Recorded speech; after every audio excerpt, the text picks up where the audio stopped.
Hello and welcome to episode 1352 of The Sleeper and the Bust. It is Monday, November 25th. I'm your host, Paul Sporer, joined this afternoon/morning with Justin Mason. Justin, how's it going? See, I got the morning in because we're on that crossover Yeah, time right yeah. now. How you It's doing? morning for me, afternoon for you.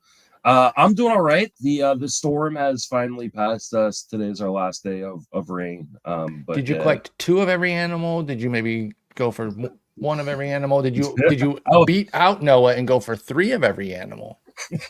I was like, screw those animals. I'm getting myself on a boat. It was getting freaking crazy here. 18 inches of rain in 3 days.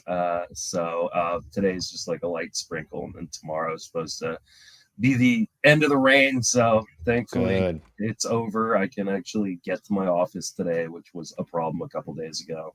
Uh, because yeah, it was literally surrounded by water. So yeah, I'm ready to get back into the swing of things. Going to be writing tonight. Going to be doing projections tonight and trying to catch up because between COVID and just Right. casual weather, Casual weather indeed. You wish it was more casual. Yeah, I wish it was casual weather, but yeah, between those two things, I am too far behind at this point in the season. But I'm in my first draft. I think it's Nice. going okay, so we'll see. Very nice. Yeah, we're going to talk a little draft today. We're going to talk some draft champions, movers and shakers, just from the first month to the second here. We're almost done with November. Small samples. It's only 13 drafts from October and only 7 draft champions here in November. So small samples, but we have some reasons behind some of the guys. And then some of the others, maybe you have some thoughts on why they're moving it because it's not necessarily tied to news. But we are going to talk a little bit of news as well. And I mentioned this to you offline before we started. The Angels can keep us in business throughout the offseason. It Yeah. looks like they're just going to do a big move every couple of days, at least relatively big for what they're doing, that we can scratch our heads about and kind of say, okay. And let's start with that actually before the trade, since I opened up roasting them, and then we'll get to the big trade. The Angels signed Yusei Kikuchi for a 3-year, $63 million deal. On its face, 21 years per or 21 mil per for 3 years. I don't really have a problem with it for Kikuchi. He has flaws. I don't think he's a bankable starter right now. I believe in what Houston was able to do. I don't know if another team will be able to execute that with shaving down his arsenal, all that. For me, though, I would have thought a contender would be where Kikuchi would fit at that sort of price point. Now, maybe the contenders were only offering 17, 18 mil per, and then a lower level team offers 21 mil per, and you take that. And I'm not blaming Kikuchi for that at all. I do think the fit's kind of weird, though, just in terms of like how much can they really maximize his value. He can be a decent enough guy out there, but this doesn't really move the needle for me on Kikuchi. If anything, it kind of lowers him a little bit because I was pretty hyped after what he did with Houston. How about you when you saw that he's staying in the AL West, but going from the best team to the worst team?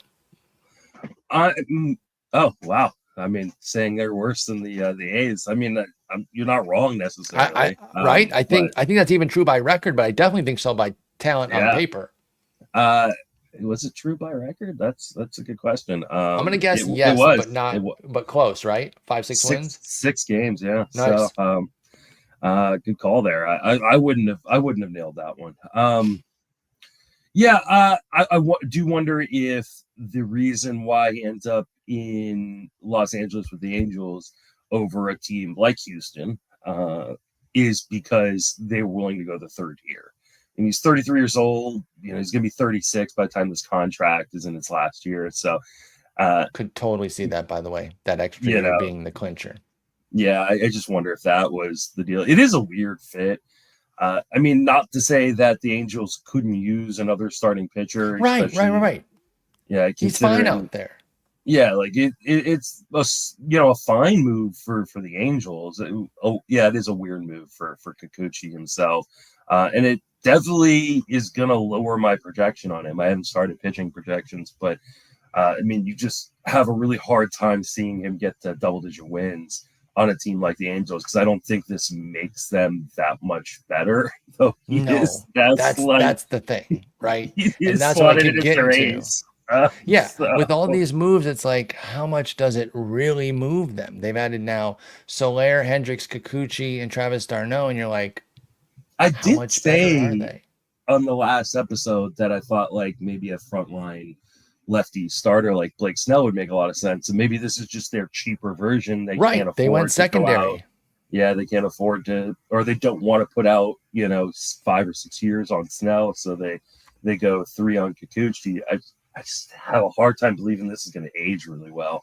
As much as Kikuchi was really impressive at the back end of the season, like what are year 2 and 3 going to look like for this? I don't know, but And don't forget how underwhelming the front end was with a 4.75 ERA and a 1.34 WHIP. And he had good underlying skills. Kikuchi did put up a 3.51 SIERA with Toronto, but that goes to the heart of his problem. It's always homers. The core skills are there, but if you're allowing homers, the ERA boosts. And then we know that with Anaheim, with the Angels rather, that's not a team that's going to squeeze a few extra wins out of him, right? Like in Houston, he can do the 5 innings, 4 or 5 runs and still steal a dub because Houston popped off that game for him or something like that. You're not going to see that very often in LA. Pick 134 here in November. Again, that's 7 DCs. DCs are the draft champions, 50-round draft and holds. I think this could be the one guy where he signs and he goes down. We talk about how there's always a little boost for guys when they sign because there's certainty of where they're going to be. Do you think Kikuchi rises, holds, or drops? And do you think it's a big margin with regardless of which one you pick? I think he probably just stays where he's at. Maybe he drops a little bit. Right, few picks, maybe. I have a really hard time seeing him rise because usually the rising comes from like the certainty of knowing where they're going to be, but also like just their name being in the news always just kind of makes people think about the guy more. I just don't love this. If he were to rise, he'd be going over guys like Kevin Gausman and Jared Jones, Ronaldo Lopez. And I'm not taking Kikuchi over him or any of them. I don't even love Kikuchi over some of the guys going after him already. So, I'll take Shane Baz. I'll take Pepio. I'll take Raylo. He's going ahead of Raylo in November. He's going ahead of Robbie Ray. Robbie Ray's not even somebody I love, but I would take him over Kikuchi. Just don't love the fit. We'll see how it goes out there. This is the best of the moves they've done so far, but it still doesn't really move me all that much. Let's talk about a big trade that went down. And I think you can see the path for this for both teams, but it does kind of lower the fantasy outlook for both since the pitcher's moving to a hitter's park and the hitter's moving to more of a pitcher's park, not fully as we've discussed with Kaufman. We'll get into that in a moment, but it's Brady Singer going to Cincy for Jonathan India and Joey Wiemer. Let's start with Singer to Cincy. You are known on the show as the Singer lover. He's been a guy that you've been bought in on the last few years, and 2 out of the last 3 has paid off handsomely. The middle of those 3 years, 2023, was really, really wretched at 5.52 ERA and a 1.47 WHIP, or excuse me, 1.45 WHIP. But then the other 2, low to mid 3s ERA, decent enough WHIP, actually a good WHIP in 2022, and then a mediocre one this year at 1.28. What do we see from Singer in Cincinnati? Can he survive out there, or are we looking at more of a low to mid 4s now just because of his skills in that park? I think we were thinking. I think we were looking at probably a low to mid 4s ERA. Anyway. So especially when you take him out of Kansas City, where he definitely can thrive a bit. So like when you're moving to a park that has this kind of park factors, I really just hate it. Just scares the absolute crap out of me. He gave up 22 home runs on the season. If you look at the X home runs for Cincinnati, it's 29. So, and obviously he's not going to be playing all of his games in Cincinnati, so you don't want to like overinflate that. But yeah, this one hurts. I think on the plus side, he was already extremely cheap. We're talking about a guy who's going to pick 311 in the month, or 312 in the month of November in drafts. So, like, I think you could see him drop out of like the top 400 in a lot of drafts. Like, I'm currently in a draft. It's a 15-team draft. Now, I'm not saying it's a gladiator, so like it only goes 23 rounds. So I'm probably not even going to draft him. But like, not gonna draft Singer and a gladiator anymore, you think? Because I don't think so either. By the way, I'm not refuting that. No, because I think this is like so like gladiators for those who don't play the gladiator format or have never played the gladiator format. One, I implore you to go check it out. I think it's really fun, especially for early drafting. And the drafts will stop like in early January, so they'll move on to Yes, different contests. So it's a 15 team draft with you're only drafting 23 players. You're drafting your that's it. starting lineup. That is all. You're not drafting any bench options, and you're not making moves during the season. You're literally rolling with them. Mm-hmm. So the wrinkle on those is you are stuck with those guys It's a for battle of better or for attrition, worse, baby. right? It's a battle of attrition. So like there are guys that like Spencer Strider was dropping in my draft. I'm not touching Spencer Strider in that because I don't know when he's going to be back, and that it potentially could be looking at like the All-Star break, and like I don't care how good he is in the second half, like he's not going to be worth a top 150 pick Right. if you're only getting 2.5 months from the dude. So even if he's great. So the other thing you want to stay away from is those guys with really bad home road splits, right? If you've got a really bad home park or you're really really bad on the road, you probably don't want those guys because they're going to be weighing you down. You can't optimize them the same way you would in a either weekly or daily lineups league. So a guy like Brady Singer going to Cincinnati, like you want to kind of curate his home starts and not use him very often at home. Same thing for like Nick Martinez, who we talked about last episode, right? Right. Like I love Nick Martinez if I can decide when he goes in and out of my lineup. I don't love Exactly. him in a format like the Gladiator where you can't make those decisions. You kind of just got to roll with them. And so, yeah, Brady Singer won't be on my board, but I could definitely see me taking Singer, as one of my last picks of 15 teamer, 30 round draft, around, in between pick 400, 450, because I do think that he can still be a very useful pitcher. There's some decent parts in the Central and in the National League that he's going to be going to. You're just going to have to be a lot more intelligent about how you curate the starts.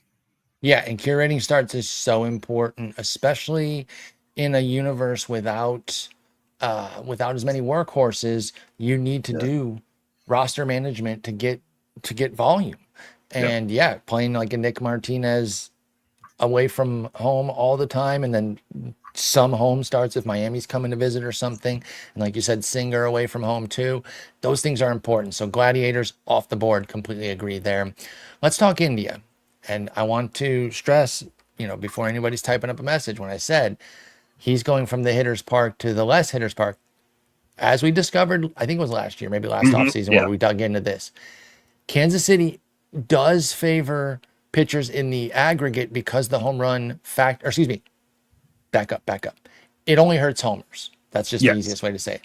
Kansas City only hurts homers. It is otherwise an offensive park, due mainly to the fact that it spikes up extra base hits, doubles, and triples quite a bit, and singles go up a bit, general hits, but the real spikes are doubles and triples. It eats up homers a lot, down to an 85 park factor, which means it's 15% worse than your standard park. It is the fourth worst park for homers in baseball. Now, you take somebody like India, who's already on that power line, that menial power that you talk about, that middling power rather. He only hit Mm-hmm. 15 last year, 17 the year before. Now, the 17 was in 119 games, the 15 were in 151. So maybe last year's power output was actually better. But does he get damaged by this fantasy wise? Because or could we see a batting average and steals spike to counter possibly losing more homers for India? The steals would come from a team that does run and his strong efficiency. He's 42 for 53 for his career. So what do you think about India moving to KC given the park change here? Not necessarily losing offensive ability, but losing the home run ability. Yeah, I absolutely hate this for Jonathan India. It's Yeah, tough, right? it's I mean, he, like you said, he's kind of a middling power guy anyways, and now you're putting him in a park that's much harder to hit home runs. Again, looking at the X home runs, he hit 15 home runs. It would have been 8 in Kansas City. So now, I mean, Wow. even if you give him a couple more, like That's like 11-ish or something, yeah, let's 11 say. or 12. And he's not like a burner, right? Like you True. mentioned, like Kansas City does, they do move on the base paths a bit. They were like, I think 12th in Major League Baseball in Okay. terms, or 11th in Major League Baseball. But like he's leaving Cincinnati, who's third.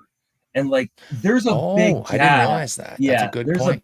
there's a big gap between 3 and 11. We're talking like 70 stolen bases by the team. So it's not just Ellie De La Cruz Right. making the difference. Like it's like this is a philosophy like Cincinnati loves to run.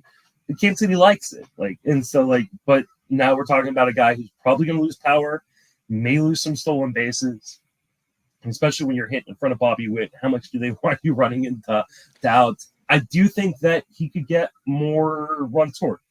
And I True. think that batting average will go up, but I think it's going to be very empty batting average. Like I don't think this is going to be extremely valuable from a fantasy angle. Like, so for those of you playing 10s and 12s, like pretty much take Jonathan India off your board and he becomes kind of the MI option, I think, in your 15s. Yeah, But because like he's one, really boring yeah.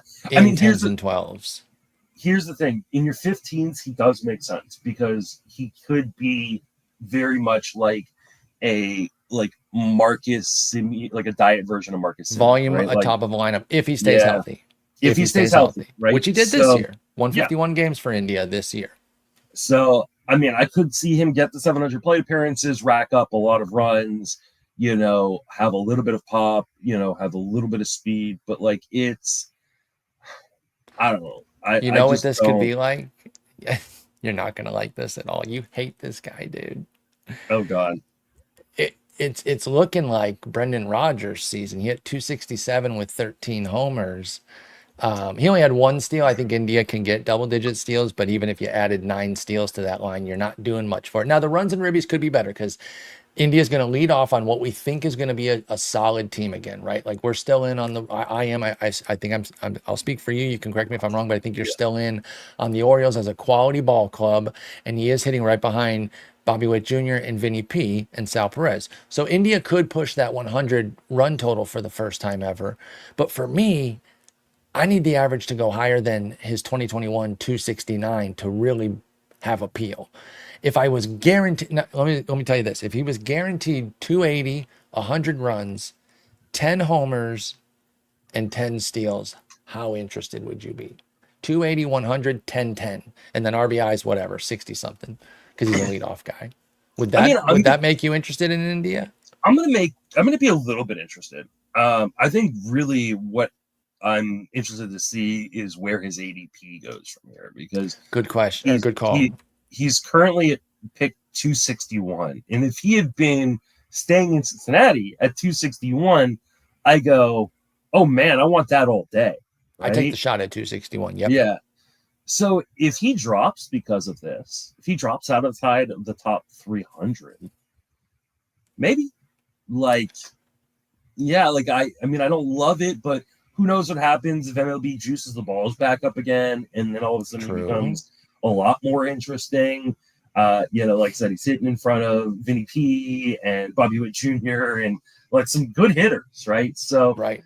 uh, I don't mind. I don't mind where he's going, and if it drops more, like especially again in 10s and 12s, I don't care about Jonathan India, at least not at this moment.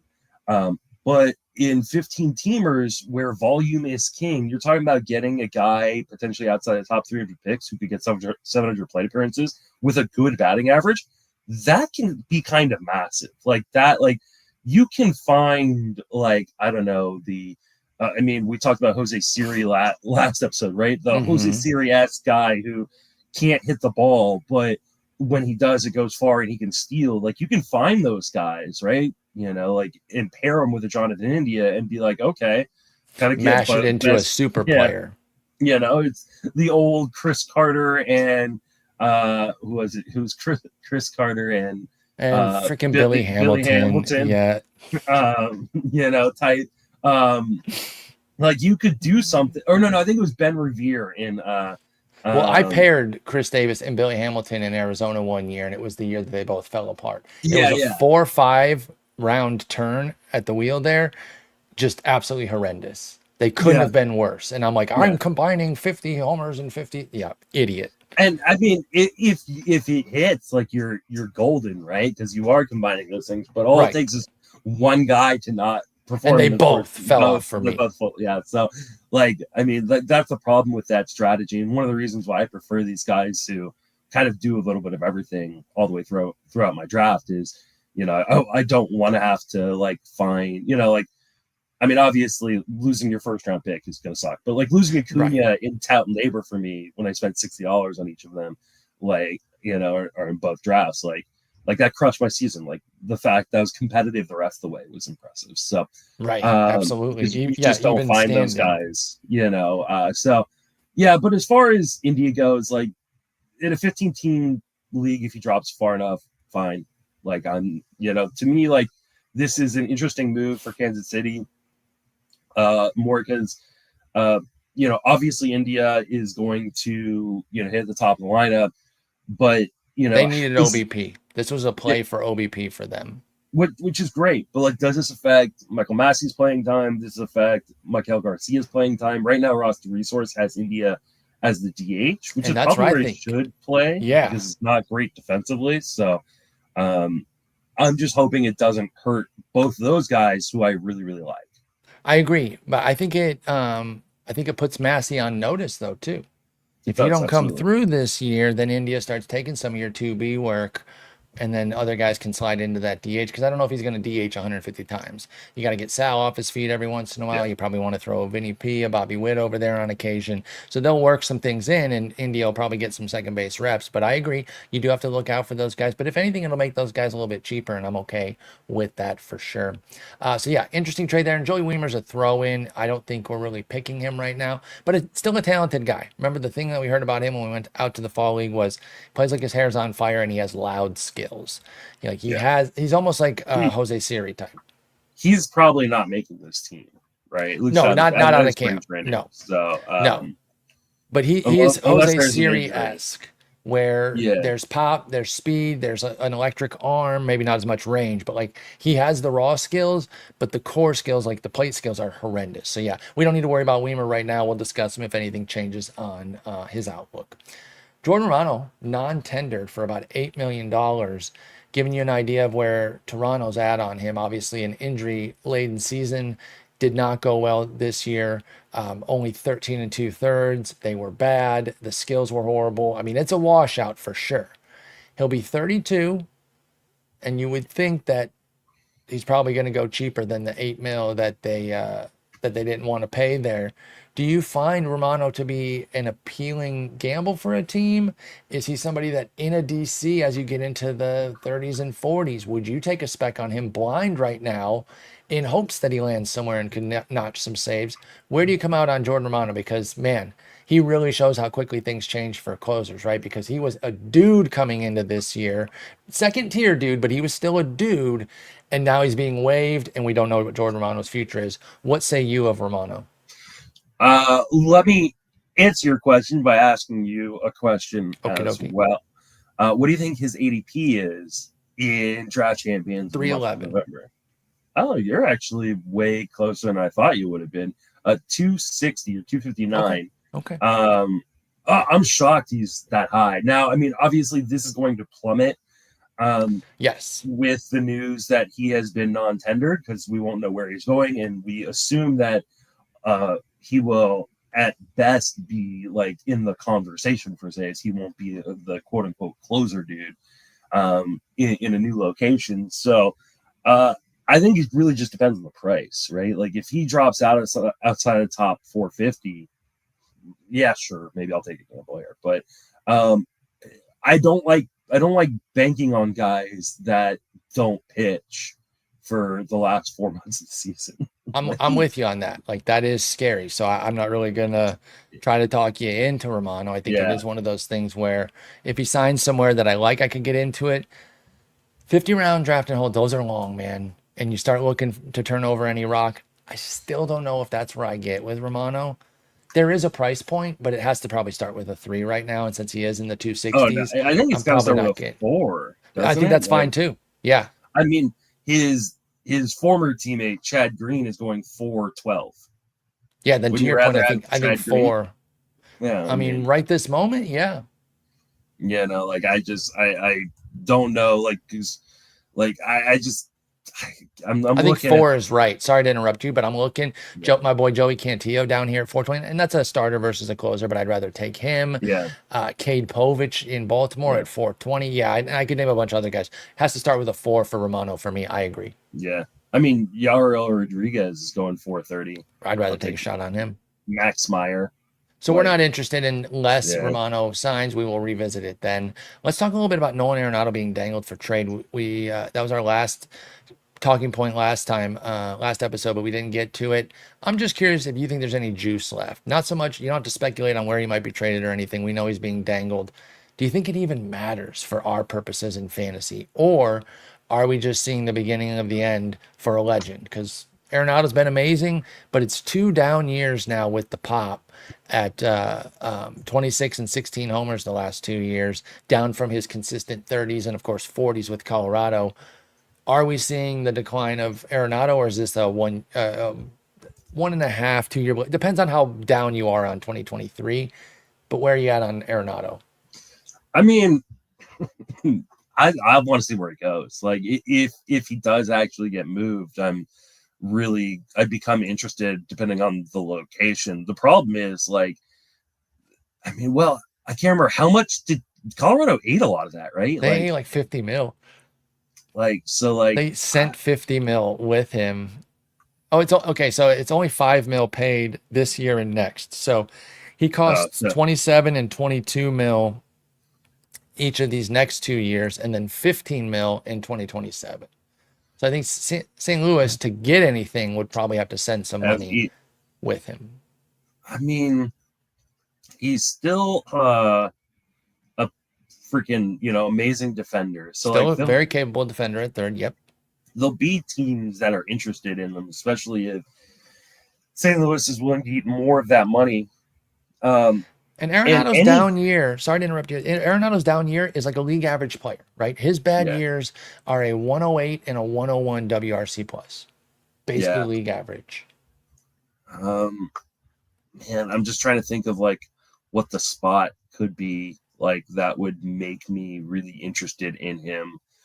And I'm having a hard. I mean, the Yankees obviously. Like, I know that there's been talk about them being interested in Bregman, What but about Bregman's old spot?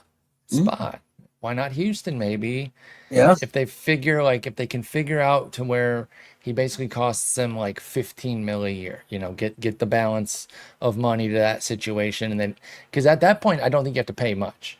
If yeah, you're still paying him 15 mil a year, so St. Louis is paying a bit of the money, I don't think you're giving up like your top prospect or anything. You can give out a couple of decent guys, and then does that make any sense for them? Or would it be better to just try to sign Bregman at that point? But Bregman's a 6-7 year deal. This is 3 years. yeah. Then that's the question: how many years do they want to put, especially on a guy like Bregman, who is had a lot of injury issues over the course of his career, though he's been healthier as of late. Do you want to put a 6? How well is that body going to age? So like I mean, I think it makes a lot of sense for an MLB team. From a fantasy angle, listen, I think we just have to get out of our heads like of the guy that he used to be. This guy that was always going to return 30 home runs and play 155 games and rack up runs and RBIs because of where he hit in the lineup and just how much he played, and kind of just bring down the barometer of what we think he is. Like, I think last year wasn't indicative of who he should be, but like I don't think we're going to see another 30 home run season, or at least I'm not expecting it. But could he hit like low 20s with a good batting average? And he still played 152 games last year. Yeah, like I think he could do that. And right now the price isn't prohibitive, right? It's $224 in draft champions for Nolan Arenado over the course of the last month. And like I don't have a problem with that for a guy who again can get to 650 plate appearances. Like, I think that's fine, especially if you put him in a better park where maybe power is a little bit easier for him. I would be pretty happy with him in Houston, or, kind of being in the middle of that lineup. That would Yeah, be like the perfect spot for him, honestly. and then you throw the Crawford boxes in, and then maybe all of a sudden Hmm. that power could get back for Arenado. There are landing spots that would intrigue me. As it stands right now, I'm not dying to get him.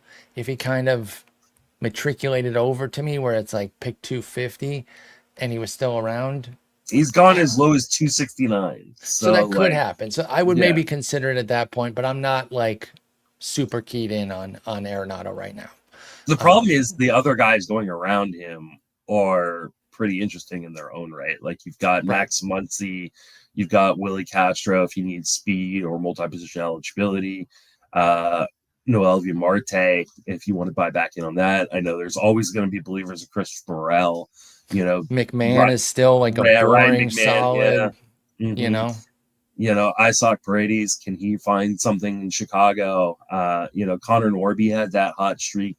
Like, Mm-hmm. there are guys going, Josh Young going ahead of him, Mikel Garcia going ahead of him. Like, there's just so many interesting guys kind of in that spot. You kind of got to pick your poison. Do you want the old, boring guy that is clearly lacking what he used to have?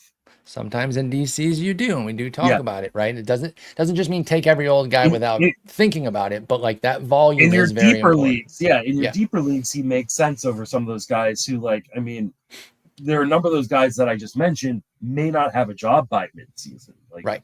like as much as I love Mikel Garcia, like he could struggle his way out. Josh Young has not been able to stay healthy. Max Muncy's had trouble staying healthy.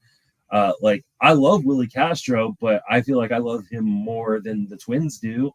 Noel Marte's one more suspension away from being out of baseball.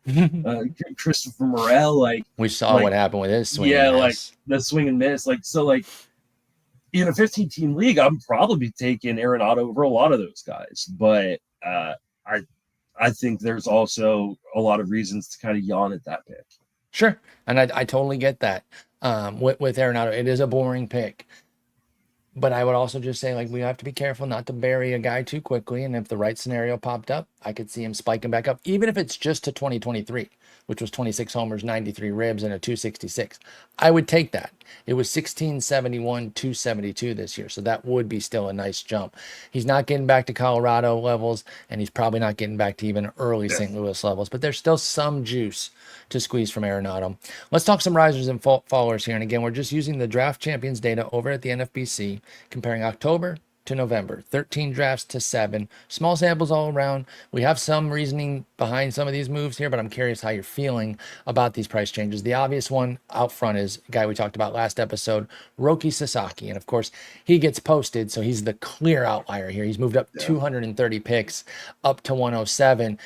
Easy question is, are you paying a top 110 pick? And usually a No, top 100 pick, let's be honest. Okay, I didn't think no, so. I'm not. And will him signing somewhere change that if it's the right spot? Or is this just a no-go on Sasaki for you, full stop? I think it's just gonna no go at that price point. Like I have a really hard time putting him in for like more than like 125, 130 innings this year, and he has to be elite for that to pay off at that price. And I just, especially when you start talking about all the other guys going around pick 100 in the starting pitcher realm, like there's some guys I really really like, and even some guys that I don't really really like that I would still take over him. Like I've never been a Glass now guy. I'm taking Glass now. Like Okay. I'm not a big Max Fried guy. I'm still taking Max Fried. Like, Jack Flaherty. I'm still probably taking Jack Flaherty. Carlos Rodon, still taking Carlos Rodon. But then you have guys who are going after that I actually always have liked, right? Justin Steele and Zach Gallen, Jared Jones, like taking all those guys. Like Just so much more bankability in those guys versus the damn near complete unknown. We just don't know. Like there's a lot of reasons to be excited about Sasaki, but at the end of the day, we do not know. And so it is a lot to pay on a guy that we know virtually nothing about as far as a major leaguer. We know what he did overseas, but what can he do over here? So I get it. And I have those exact same concerns with Sasaki. I don't think I'm paying a top 100 pick either. And we will talk more about him when he signs. So let's move on to the next guy, Walker Buehler. A little bit of a playoff tax. Not a crazy one, though. 54 picks up to 249. Now, he was starting so low that, even a 54 pick jump's only 249. He will keep going up when he signs, though. If he signs with the Dodgers or an exciting new team, where are you on Buehler? Is this near a price point that you'd pay? If there's more in the tank that you would pay, let me know where that is. How do you feel about him after the sharp finish to the playoffs? Um, I'm really torn. Like It's tough, right? I love to see that his last time out on the mound, he looked like his old self, right? Mm-hmm. The problem is, like, do we know that's really what we're getting? Now at pick We do not. 249, I have no problem with it. Like, I think pick 249 is an absolute steal, and if he's around there, when I get to that point, and probably 30-40 picks higher, like I'm totally fine taking a shot on Walker Buehler, just because we're talking about a guy who was like a top 10 starting pitcher before his injury, right? He's so nasty. And he did finish, the year strong. Now, I don't look a ton at playoff performances, because I think, like, there's so much that can go into them, good, bad, or indifferent, that like, just adrenaline in being, in the World Series, like, Right. can That take can you amp one you way up. or another, Yep. and how many guys have we seen just go out there and just throw their last pitches, and they're beautiful, and then they were never great again. Madison Bumgarner.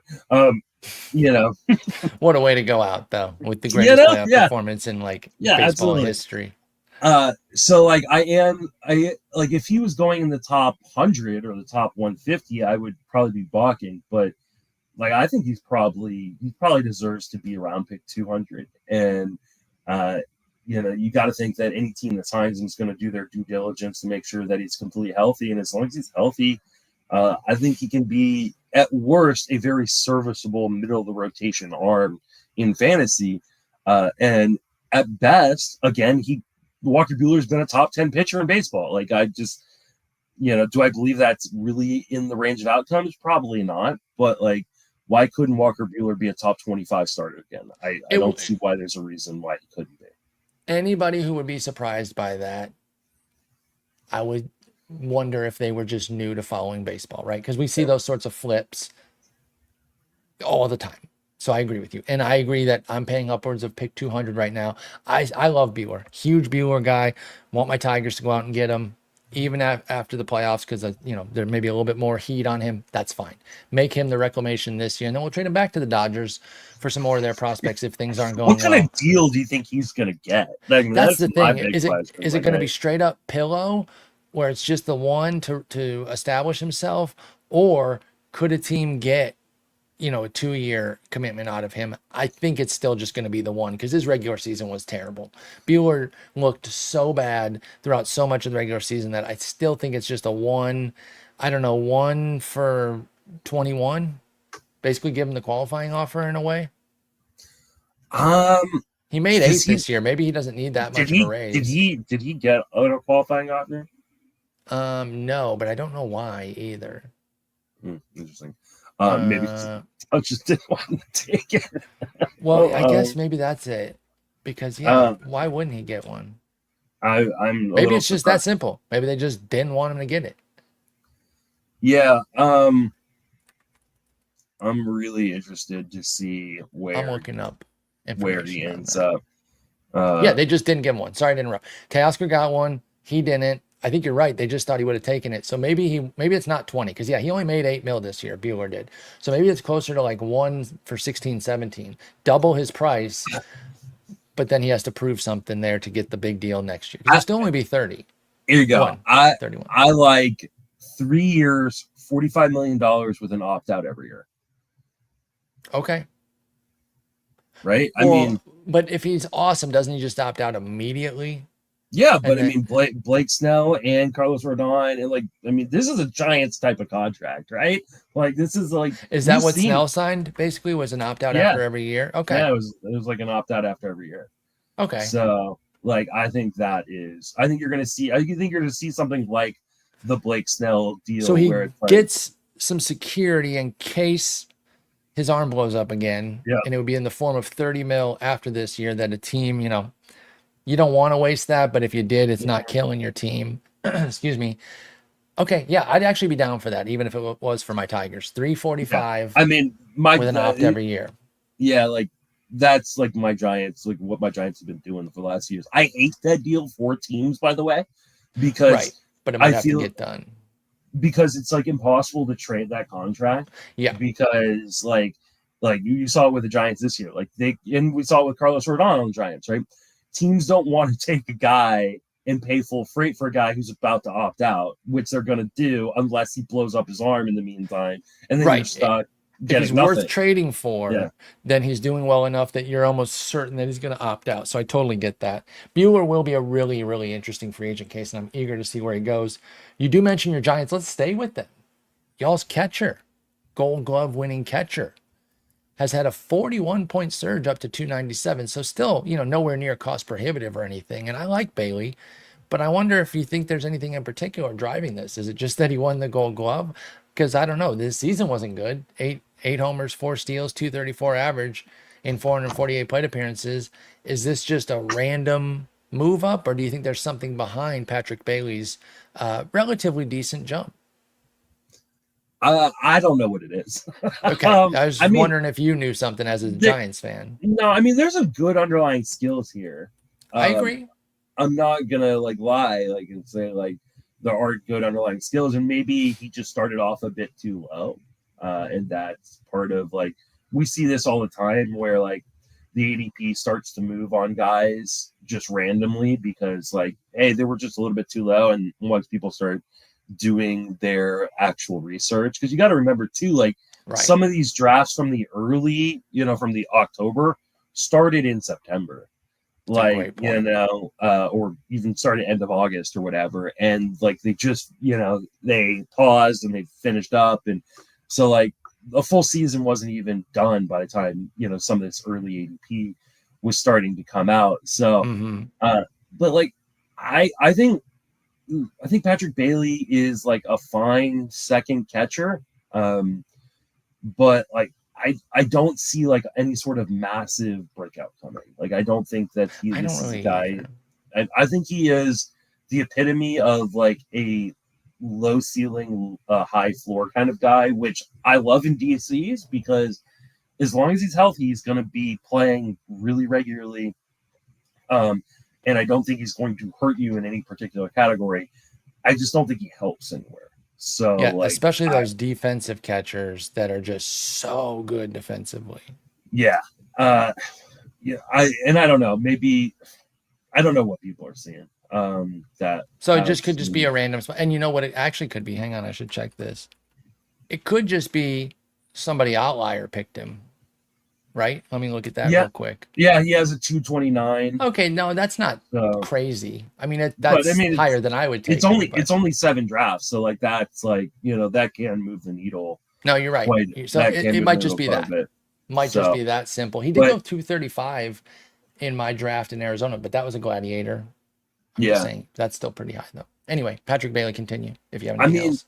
yeah, just there's so many interesting guys that I think have better upsides going after him. I mean, David Fry, your boy, Love him. um, going 366. Hunter Goodman, who might be the steal of the catching pool right now and won't be for very long, Good going call pick out. 316.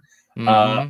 I still am a Freddie Furman guy. Like as Hunter like a Goodman out in C2. Colorado. Let me just say that for people that don't Yeah, know him, utility guy, but catcher eligible. yeah, Played yeah, 23 games there. Hit yeah, 13 homers. Now he hit 190, but he had a 199 BABIP. He's an all or yeah. nothing kind of guy, but as a C2, I like Hunter Goodman too. He's not going to hit above 220, but like as your second catcher, like who cares, right? Just take Like, a bunch of bombs. You yeah, mentioned Freddie Fermin in KC. What do you like about him? Because I like him too. You want to highlight him a little bit? I just think that he's one of these guys that if Sal Perez ever does break down, like he could turn into like a bona fide like C1. I Right. think there's a Because really even good without approach. that, he has Yeah, been a firm C2 with 368 plate appearances this past year for yeah. Furman. For I me. mean, he's a high contact guy, 88% zone contact, strikes the ball, decently well.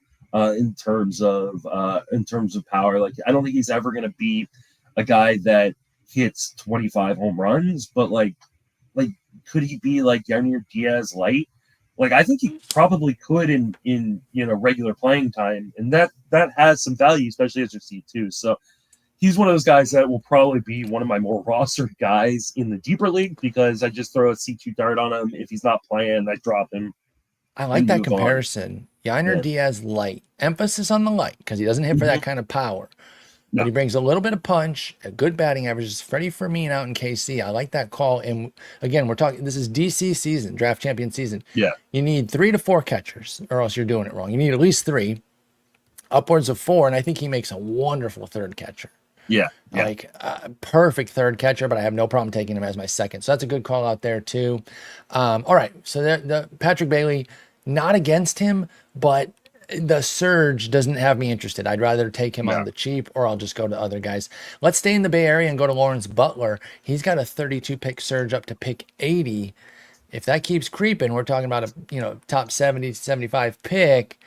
Did he do enough this past year to get you that excited with Lawrence Butler? What do you think?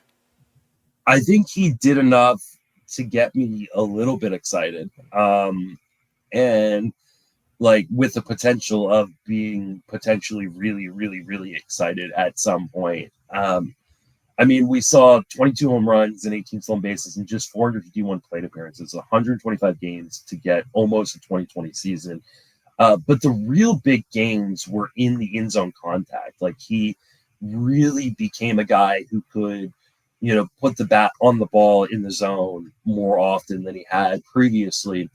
And like, you look at a guy like Butler, who has had strikeout problems previously. His strikeout rate was at 24% this year. You can live with that for everything else he does. Yeah, I love that for everything else he does. Not just live with it. Like, if I can mark in a 24% strikeout rate and 600 plate appearances, we're talking about a potential like 30-25 guy with like a 265 batting average. So yeah, like, I totally understand this. Now, I don't want to overrate this, because we have seen in the past these guys make these kind of changes and then go right back to being who they were, Jorge Mateo. Right, because it's hard. It's hard. Did you say Jorge Mateo? Yeah, because it's hard to keep changes going. Right. Yeah. And, a lot of times it happens like when they hit their first slump, they fall back into old habits. Another one, though, too, and it's they're not the same type of guy, but just in terms of changes being difficult, look at Yandy Diaz. Remember, he hit 12 home runs in the first 2 months of 2023. The power's finally here. He's going to hit 35. He hit 10 the rest of the way. And then he hit teens home or something this year. Right. The thing I like about Butler, though, is that the raw power and speed are in there.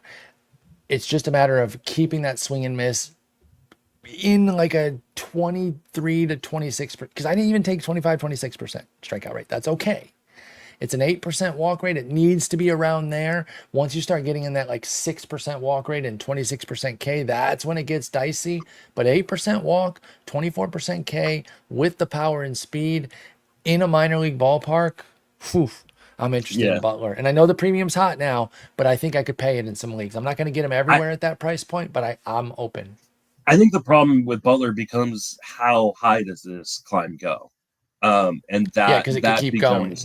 That becomes the scary part of this, is like, all of a sudden we could be looking at a guy who, goes from what you said, pick 80 to like pick 60, pick 50. I paid 112 in Arizona, which is pretty close to his November min of 117. So I'm never getting that again. No, so now you are talking like a 60 to 80 range with Butler, I bet. And that's when I start having, not necessarily saying I'm out, but I definitely start having questions, because, are we passing up like guys who are stalwarts, who like, Jose Who've proven Altuve, it more than like a half season, which is basically what he did. I will say, like, after you get past, I don't know, at least from the hitter standpoint, like, after you get past like pick 45, there's a lot of freaking question marks. Like, I agree. Yeah, you start with Michael Harris at 45. Our you go favorite. to Ozzy Albies at 49. James Wood, who I love, but like, is he, really supposed to be pick 54? We're going to What talk about about just those Wyatt. two real quick? Hang on. Just those two real Yeah, quick. Wood at 54 versus Butler at 80. I'm taking Butler at 80, but I don't think you're going to get him at 80 for much longer. What about if they're equal then? Both at 60. I still think I'm taking Butler. I think I am too. Nothing against Wood. I do like him. I'm just really keen on Butler is the thing. Yeah. And then that leads us to our next guy, Langford, Yeah. as you mentioned. By the way, let's move the followers to our next episode because I didn't know if we were going to go long enough to get because we didn't have a ton of news, but we ended up going deep on the trade. So we can save the followers till later in the week. Let's finish with Wyatt Langford here because he's next on that board right behind James Wood, and he jumped up 19 picks to pick 54. He was somebody that we talked a lot about coming into the year, started slow, had a little surge. Obviously, it was an underwhelming rookie season, but did you see enough from Wyatt Langford that you would buy back in now that, the hype has died? Well, actually, I say that. No, it hasn't. The price point is No. actually really high, so I'm full of shit on that. I guess he's not being talked about as much, but the price point is still there. Will you buy back in at a still high price point on Langford? And you didn't buy a ton last year. You bought one share because he fell below ADP. So I don't want to overstate that. I want to, but you're allowed to. Nobody's stopping you.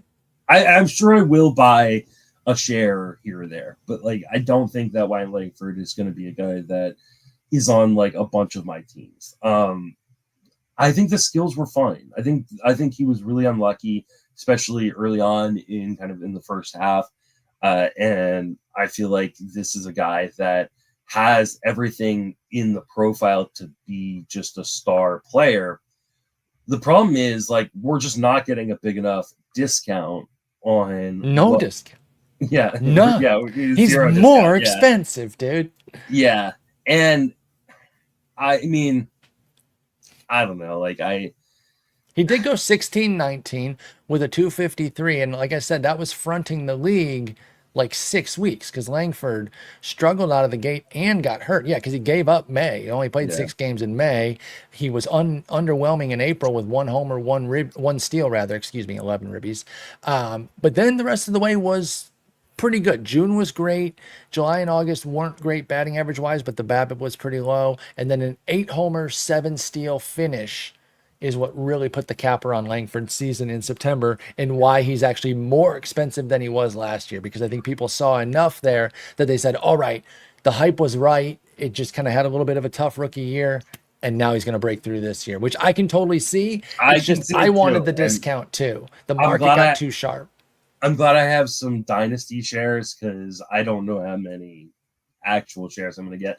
I mean, my concerns on Langford is while the underlying skills were good, they weren't great. And so, like, I don't know that, obviously prospect growth isn't linear. We hear it all the time, right? Mm-hmm. Like, we could just see a massive breakout, and I'm looking foolish for not, taking the gamble. That being said, like, in the 4th round of 15-teamer or what the 6th round of a 12-teamer, I'm still getting a stud. Like if I pass up on Wyatt Langford and I go get Jose Altuve, or I go get an elite closer or a really good a Pablo Lopez type starter, Framber Valdez type starter, exactly, yeah. Like I'm not going to be disappointed in the guy that I took over him, right? But you're betting on a much stronger, more bankable record. If you gave me that lineup of characters and go, one of these guys is really going to disappoint you, and if we're taking injury out, obviously, for a pitcher out of the equation, isn't Langford the easy guy to point at and go, okay, he was fine. Not quite ready or something. Yeah. And here's my problem is I think a lot of people with this kind of pick are banking on the upside. We saw September. For sure. At 55, that you're definitely playing the upside there because he didn't put up a pick 55 type season, but he did still get to 16-19 despite the struggles there for Langford. That's pretty good. You're talking about a Rangers team that is run by Bruce Bochy, who doesn't like to run. But he let him go 19 for 22? 7 of those stolen bases in September is when they were out of it. I Are don't we care. expecting the Rangers to be out of it again? I don't know. I think they're a toss-up. I think they're as much of a toss-up as they were this year. I think they're going to bounce back personally, but I don't think that will stop him from running though. So it doesn't. I will concede that point. I still am not concerned. I think Langford is allowed to get his like 20 plus attempts. Maybe not a ton more than that, but even in the World Series season, we saw 14 from Leote, 14 from Semien, and 19 from Jankowski. But that was it. Those were the only 3 double-digit guys. So your point is well taken that like they're not a hard-running team.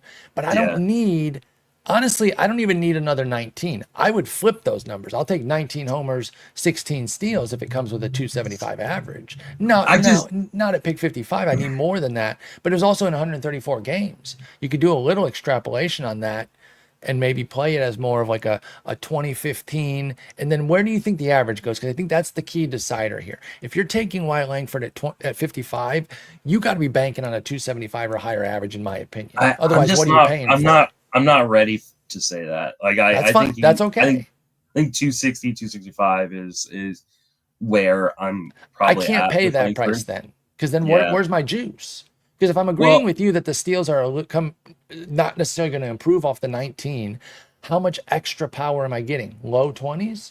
Like what's my juice for pick 55 if I'm not getting a 275 average? Yeah. I mean, like if he finished with a line of like 2020, 77 runs, 60 RBIs, like that's fine.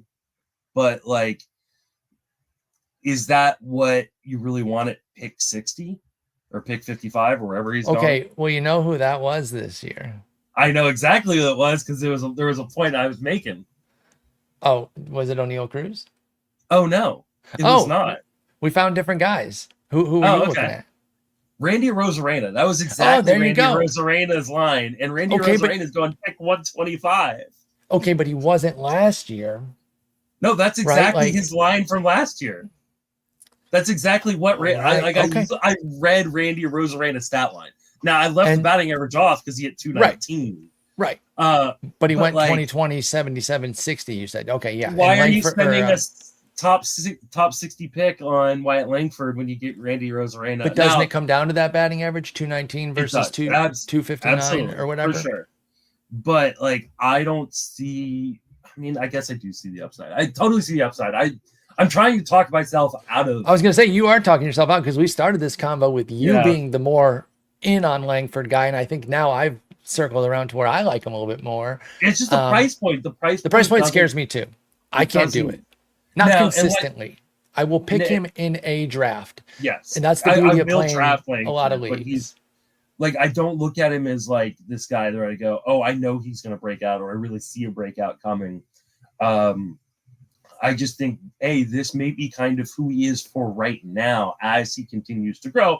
And there's potential that he grows this year and you get paid. So like, I don't have a problem with it. I tend to say in a 10 or 12 team league, this makes a ton of sense, right? Gamble that upside is coming this year. Right. Take the shot. And really in a 15, like I'm now talking myself back into it. Really in a 15, because like, I don't think the floor is very low. I think the floor is really high. Which is crazy to say for a 23-year-old with 134 games. I've already talked myself back into it. I really have. Like I'm totally fine. You could do a solo pod because you played both sides, so you could talk. You could go against yourself and then come right back around. So I think you're cut out for a solo pod. You should listen to me try to figure out what to have for dinner. Like this is like this kind of conversation. Like you end up getting the one that you started. You say the Taco Bell. Sounds so good right now, but it's really bad for me. But you know what? I'll go on a walk tomorrow. That'll even things, and then you go through 7 other things, and then you end up getting the Taco Bell after all. Yeah, I get Taco Bell anyway. So, I do feel like maybe it is just a matter of like I am disappointed that the ADP is starting this high because that's the thing. And it reminds me of the guy that I was comping him to statistically, which was O'Neill Cruz. Remember, he didn't get the discount that we had expected / wanted either. We were like, wait, he didn't meet expectations at all, and there's no discount.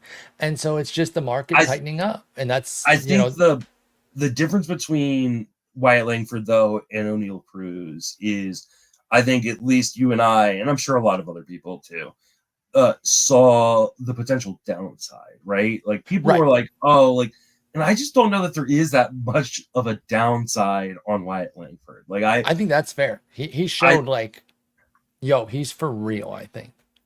I think when I do my projections for Langford, it's gonna be, like 25 home runs and 18 stolen bases and like a 265. Like, That's right in line with Steamer.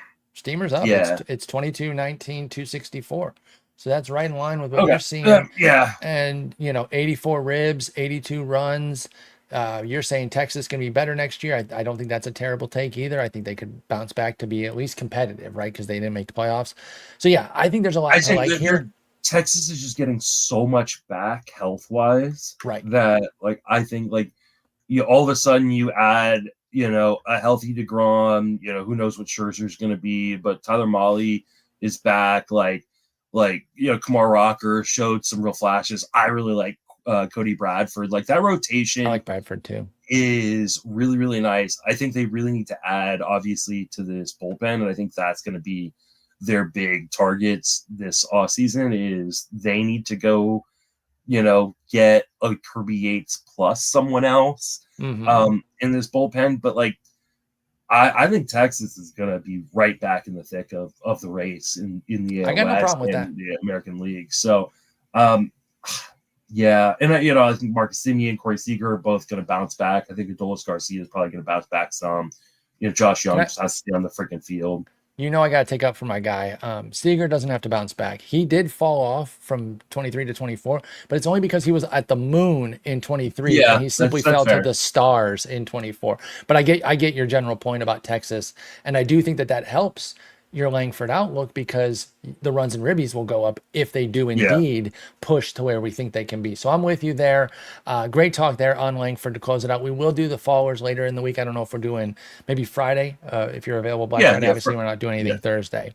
So yeah, we'll do another episode this week, Friday. We're on the 2 a week right now, but we'll start to expand with that. And like I said, we'll get our boy Joe on to talk with him at some point, maybe next week before the winter meetings. Because I'm actually going to Mhm. Dallas for the winter meetings. So Justin, hope you have a wonderful Thanksgiving holiday. I'm glad the rain has subsided, and I'm glad you're healthy, more importantly.